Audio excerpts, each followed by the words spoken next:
5e famously has a caster martial disparity, or more commonly called a martial caster disparity. So I don't know why I had those mixed up.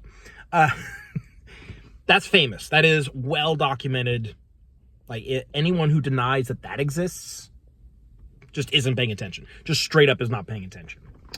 But there's another disparity that I think is talked about less, not untalked about, talked about less, that I think is worth discussing in regards to how it can be addressed in other games. Because here's the thing about the martial caster disparity: it doesn't need to exist.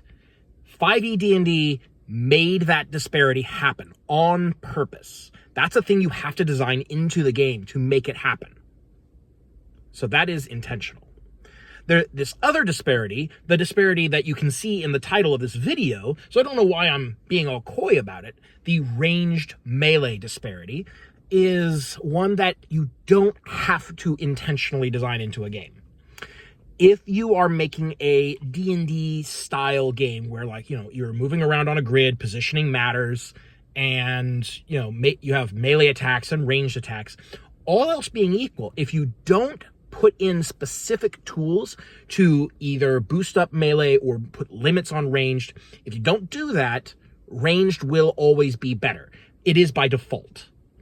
And it is because that's how it is in real life. Like, there's a lot of specific game mechanics that you could point to in specific games that make it superior to melee, to make ranged attacks be like the obvious correct choice if you are trying to optimize a character. I would prefer not to do that, because then that's just me talking more about how 5e does it wrong. And I do that plenty already, okay? No, I want to talk about, in general, broad principles of game design that cause ranged attacks to be inherently better, and the kinds of things you can do to limit that and correct for it. Mainly, it is target selection.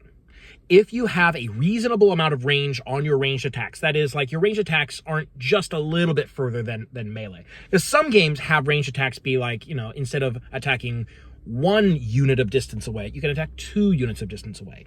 That's a minor advantage, usually in most games. In most games, it's a pretty minor advantage. It doesn't really come up, it's not that it doesn't come up, but it's not an overwhelming difference that it creates this problem. What I'm talking about is D&D style range attacks, where, like, instead of attacking something that is adjacent to you, or 5 feet, within 5 feet, depending on your system, you're attacking things that are, like, 60, 100, 300 feet away, basically anything that's in line of sight. On the scale of battles that tend to happen in these skirmish style RPGs, RPG fights, it's basically pick any target, for the most part. Sometimes you get into, like, shorter range weapons where you have to worry about, am I at short range or long range, or, whatever. Or maybe you have to, like, take a step. For the most part, it's pick anyone on the battlefield you can see and take your shot. Maybe they'll have cover, whatever. In that case, the fact that a ranged attacker can pick any target to attack is actually pretty significant. To the point that, like, if you have a situation where a ranged attacker can attack somebody because they just can choose a target, and a melee attacker can't attack somebody because they can't get to them and have an action left to attack with, in that case, the melee attacker is doing 0 damage, and the ranged attacker is doing whatever they normally do in damage. And so, whatever other effects you might have on your attacks.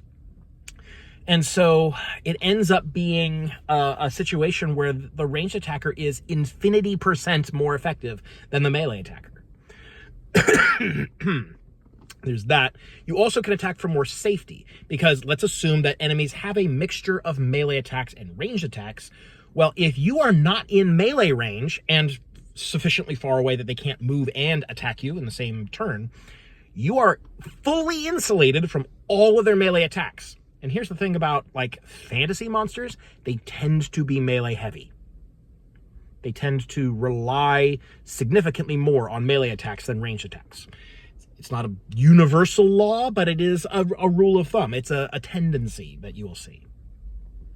And so if you are completely immune to melee attacks because you are too far away, then ranged attacks also become a tremendous benefit to defense, in addition to always having a valid target for your attacks.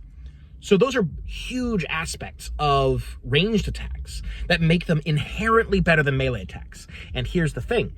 These correspond to real life benefits of ranged attacks. Like, if you think about the benefits of having a gun over a sword, those are what it is. You can attack anyone you can see, and you can stay far away so that they can't reach you with their sword. Maybe they have a gun as well, but either way, they are forced to use a ranged attack instead of a melee attack because you're too far away. So this is a thing that you have to specifically design around and correct for if you are doing this style of combat.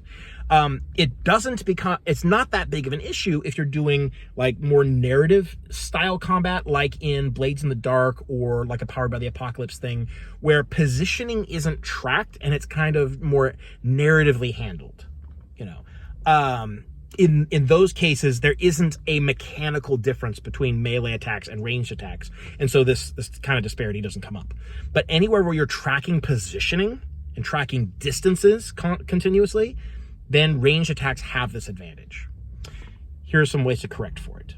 One, and the most obvious way, is make ranged attacks really bad if an enemy is next to you. 4th edition did this. 3rd edition did the heck out of this. 5th edition kind of made a show of doing this and then immediately corrected for it with a single feat that you also want to take anyways for other benefits. Like, there's a nominal penalty that doesn't really enter into play if you know what you're doing when you're building your character. So, how much of a penalty and what sort of penalty will depend on your game. Like, there's no one-size-fits-all solution. But for example, the fifth edition default solution is you attack at disadvantage if you make any ranged attacks while an enemy is within 5 feet of you. 4th edition, ranged attacks provoke opportunity attacks, so you could potentially take damage regardless of who you're attacking. If someone is next to you, they can hit you when you make a ranged attack. 3rd edition did the opportunity attack and penalties, so it was even more of an issue in that case. Let's see. There is, I think, no penalty in L5R. In the Genesis system, it actually, the shot becomes more difficult. I think it's +1 to the difficulty of ranged attacks if there's an enemy in the same zone as yourself. Because you have to, focus on defending yourself a bit. So that's something you can do. There's also elements of cover. Lots of games, if it has cover rules, cover usually only applies to ranged attacks, doesn't apply to melee attacks. Lancer is such a case. 4th edition is such a case. I think 5th edition is also such a case. I don't think you can have cover against melee, but I could be wrong on that. I can't remember. So having cover where, like, if the terrain is not favorable, maybe your attacks are less likely to land because they have cover, whereas that's something that melee never has to deal with. This is never going to override the fact that range can always pick an attack, because making an attack with a penalty is always better than not making an attack at all. You get me? Like, if, because whatever terrain is giving cover to the ranged attacker, they're still able to attack at range from safety and anyone they can see. Whereas the melee attacker probably has to get around that cover or otherwise deal with it in some way. It's a relatively small benefit for melee to not have to worry about cover. It's like a partial compensation. It will never fully compensate for those advantages, but it helps a bit. It gets you partway there. Another big thing is not just limiting ranged attacks, but benefiting melee attacks, giving someone a reason, an incentive, a mechanical benefit to being melee focused. This can be done in a couple of ways. Obviously, you can make melee weapons better than ranged weapons. Okay. That's, I think, a kind of a tricky aspect. You have to be really careful and pretty subtle to make it so that ranged is still worth using even when melee weapons are better. that's a very tricky balancing act, and I'm not sure a lot of people have what it takes to make that true, if that is your only way of balancing them. Obviously, like factoring into to other things, like make melee weapons slightly better than ranged weapons, and then add other things to the system as well, I think is a really good way to do it. Or you can make them equal and just balance in other ways. And I think that's probably going to be an easier way to design for. But also, the opportunity attack style of mechanic. It's not always called opportunity attacks. In Lancer, for example, it's called Overwatch. And it's not just with melee weapons either. Short range, like close combat weapons, like pistol style weapons, shotguns, those kinds of things, they can also be used with Overwatch. They have a threat range. And anyone who's moving in your threat range without, I think it's anyone who moves within your threat range can take an Overwatch attack. You spend a reaction, take an attack at them. All melee weapons do it. Some short range weapons also do it. And a sufficiently short-ranged weapon, sufficiently short-ranged ranged weapon kind of straddles that line between a ranged weapon and a melee weapon anyways. So, take that for what you will.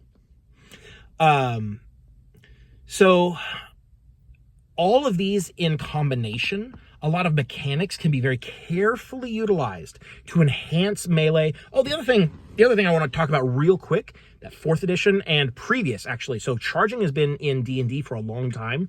4th edition was the last edition that really had it in a meaningful way. And I think in that regard, it was done best in 4th edition.